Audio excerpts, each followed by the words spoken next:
मेहरोत्रा। इन कांपती हुई उंगलियों के मालिक अमिताभ मेहरोत्रा डगमगाती जिंदगियों को सहारा देते हैं। जन्म से ही सेरिब्रल पाल्सी के शिकार अमिताभ ने कड़े संघर्ष के बाद पढ़ाई पूरी की। इस दौरान जिंदगी ने उन्हें ऐसे तजुर्बे दिए कि उन्होंने समाज के तमाम वंचित वर्गों के लिए काम करने को अपना मकसद बना लिया। अमिताभ ने फिजिकली चैलेंज लोगों के सर्वे कराए और उन्हें स्वरोजगार से जोड़ने के लिए सेल्फ हेल्प ग्रुप बनाए।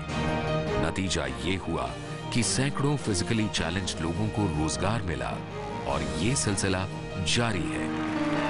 मुझे सेरिब्रल पैलेसी होने की वजह से मैं बचपन में मुझे खेलने कूदने में जो थी वो कठिनाई होती थी। मैं आम बच्चों की तरह खेल नहीं पाता था और पढ़ाई में भी कक्षा में मुझे लिखने में बहुत समस्या होती थी। तो पग पग पे कठिनाइयों को मुझे जीवन में सामना करना पड़ा। कभी खुद तो कभी दूसरों के सहारे किसी तरह अमिताभ ने स्कूल की पढ़ाई पूरी कर ली तो उनके हौसलों को पंख लग गए।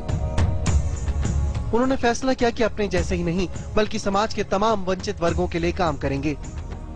और फिर शुरू हुई एक जंग, एक ऐसी लड़ाई जिसमें किसी भी मोर्चे पर उन्होंने हार स्वीकार नहीं की। अमिताभ ने लखनऊ को अपना केंद्र बनाया और उन्होंने एक संस्था school for potential advancement and restoration of confidence यानी स्पार्क की बुनियाद डाली। नाम भी जो मैंने स्पार्क चुना, एक इसका ये था कि ये एक धनात्मक पॉजिटिव शब्द है और इसमें कहीं भी विकलांगता ऐसी चीज सामने नहीं आती है। अमिताभ को यह एहसास था कि शारीरिक रूप से कमजोर लोग, खासकर आर्थिक रूप से पिछड़े और गांव में रहने वालों के पुनर्वास की समस्या बहुत कड़ी चुनौती है। उन्होंने लखनऊ के स्लम एरिया के साथ साथ बाराबंकी में काम शुरू किया।